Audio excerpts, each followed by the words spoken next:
Harmondsworth Immigration Removal Centre is the focal point of protests. It's a complex of buildings located near London's Heathrow Airport. The facility is surrounded by high fences and barbed wire, resembling a high-security prison, and authorities prohibit filming there. But investigative journalists from Corporate Watch sneaked in with a hidden camera, and here's what one staff member told them, apparently unaware that he was being recorded. You guys are taking photos of these bad conditions, like the rats and whatever. Yeah, and you're sending this, and you're sending that outside, sending it to news, whatever. That looks bad for the government, doesn't it? The detainees say that they are being deprived of freedom of movement, which must be provided in accordance with the rules of the detention centre. A conversation between an employee and one of the inmates who filed a formal complaint was also caught on hidden camera. So it's trying to improve the service during the core day, 7 days a week. The price that we pay is a little bit of an earlier lockup. But hopefully you'll understand the reason for it. That's probably saving money on a different thing. No, it's not saving money, it's been more efficient. That goes against my freedom. Another accusation aimed at Harmondsworth is people with serious medical conditions are being held without access to treatment while in detention. Now, what you're about to see next is another video covertly filmed there, and it purportedly shows a detainee having an epileptic fit while staff try to help him. According to Corporate Watch, who published the video, the same man collapsed twice in 14 days, fell down some stairs and dislocated his shoulder. Protests over poor conditions and violations are building both inside and outside the facilities, as RT's Harry Fear now reports. Inside these two immigration removal centres beside the UK's prestigious international Heathrow Airport, detainees continue their desperate protest for dignity and freedom, their hunger strike now in its 8th day. They complain of an impossible life of psychological torture, held indefinitely, they say, with inadequate medical support, abusive treatment and insufficient access to lawyers. If you're healthy when you go in, you come out ill. If you're ill before you go in, you come out a lot worse. And that's both physical and mental health. They accuse the UK's so-called fast-track immigration removal system of jeopardising their chance of trying to represent their often complex asylum cases, having come from fraught backgrounds, some with histories of persecution and even torture in their home countries.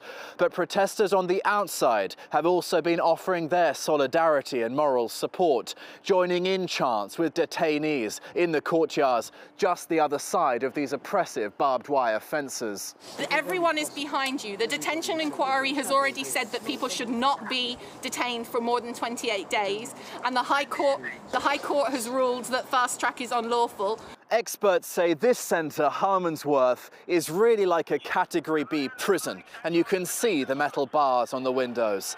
But the immigrants inside say while their immigration status is resolved, they're living in a condition worse than prison. Whereas in prison they'd be counting down the days to their release, here they count up the days of their indefinite detention. So your husband has been inside Harmondsworth for a month and a half? Yes, he's on fast track and he's not eating or nothing. And this is like worse, it's a million times worse than a prison. I'm from here. My daughter is a British citizen, so am I. My partner's been here working for 14 years. He's been paying his tax and everything, but they don't believe that.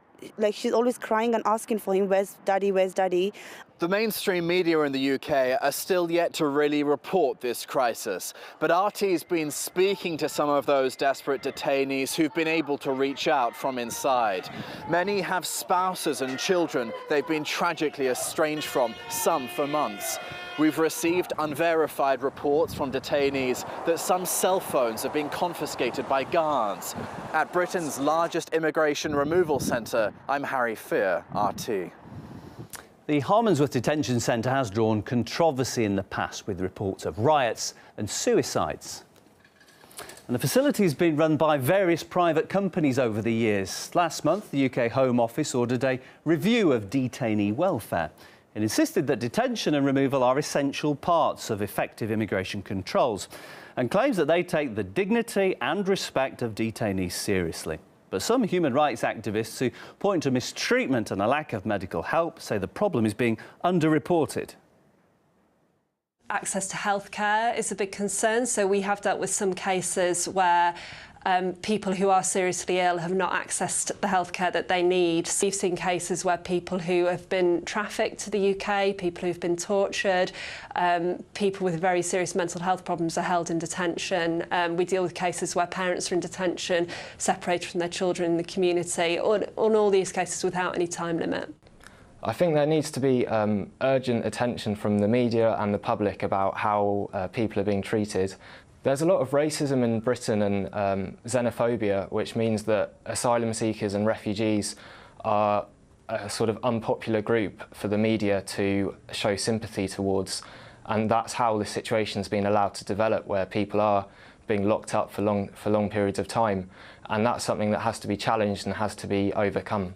You've only got to look at a whole raft of reports about the deterioration of people's mental health in these centres, the fact that women and children are detained in Yarlswood, a terribly traumatic experience for people. We've got lots of reports about the inadequacy of care facilities, of medical facilities. People have died in immigration detention through want of having proper medical care. And RT has launched a Twitter campaign to draw more attention to violations at the UK immigration removal centres. Use the hashtag #DetainedVoices and have your say about the situation. We will keep you posted as well on what others are saying. For example, some are calling what's happening at Harmonsworth a horrific injustice that takes the word great out of Britain. Others second those comments, condemning the UK for losing its moral standing and treating people like animals. And some see the cause as being profit-seeking states that like to fight wars abroad, which then provoke a mass influx of refugees. We are closely following the protest and reaction, both here on air and also online.